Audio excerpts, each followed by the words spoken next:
Durante Scott, very familiar with that 170-pound division.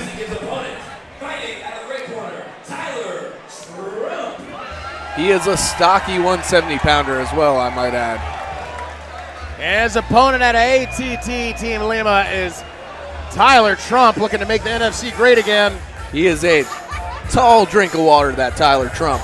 Yeah, this is a catch fight. Tyler Trump has had all of his fights at 155 pounds. And in talking to him yesterday, you know, he's one of those fighters, Lawson, that's kind of in that no man's land. It's a big gap from 155 to 170. You know, and it can be tough for a big guy like him. You see him there. He's very, you know, he's got some thick joints. He's a pretty muscly guy. 155, I've seen him cut weight, and it's tough.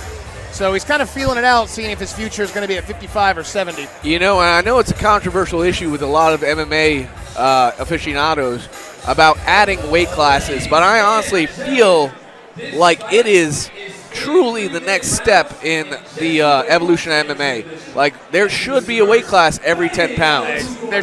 Every weight class should be no more than 10 pounds. I could even argue with the lighter weights, even like 7. I myself, you know, you're a tweener. I'm a tweener. It was tough for me to make 45, but I was also very small at 155. I had a fight at 155, and my opponent was 6 feet tall and walked around close to 200 pounds. Who was this? That was, oh man, I can't even recall his name. Somebody look up my record. Guys, just Instagram us at Lawson the Champ. Let him know. Who did he fight that night? Who did I fight? Oh, Jeremy Severn. That's who it was. Never mind. Put your phone down. Jeremy Severn in either, I think it was Myrtle Beach, but maybe?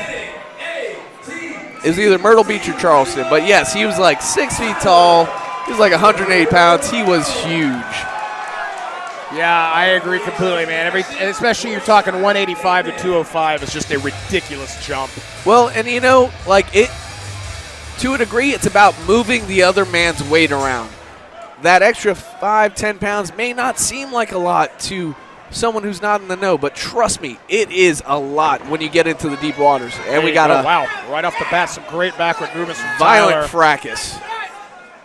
Looks very full here at 167 pounds. He is laying in blows from the top. Quick exchange and scramble, and now we have Mr. Trump on top.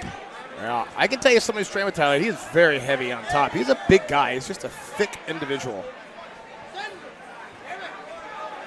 Sporting a nice beard. Wow. Landing some heavy shots from the early. top. If he doesn't respond out of this is going to be an early finish. Durante Scott on Tyler top. Boom, Trump and with that the is victory. it. That is it.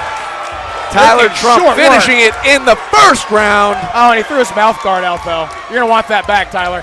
Nah. Those things they're not cheap. One extra thick Tyler Trump getting the finish in the first round. You know, I was going to say about Tyler, I assumed we'd have more than 20 seconds. You know, Tyler coming in here with a 1-2 MMA record. He's 0-1 in kickboxing. He's one of those guys we talked about earlier. He just hasn't put it all together yet. I think he'd be the first to tell you he hasn't had a performance where he really got to display his skill. You've trained with him as well, Lawson. He's got very heavy hands. He's very heavy in jiu-jitsu, and he just hasn't put it all together yet. But, wow, what a statement here with a quick 30-second TKO. You know, one of the things he told me yesterday, in addition to his physical training, he's been working on his mindset. You know, I think he recognized that he wasn't really showing what he's capable of doing, and he's really been working on his mental mindset coming into this fight. And he looked composed, and man, that's about as emphatic a victory as you can have. You know, I tell this to a lot of amateur fighters, especially as they go on in their career and they reach, you know, their third, their fourth, their fifth fight.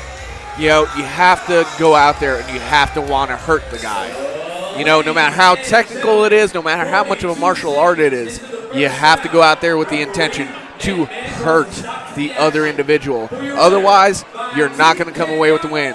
So if you don't hurt some of these guys, they don't quit. Yeah, you know, you're absolutely right. It's funny, but my other tag team partner, Zach Cooper, and I have had this exact conversation.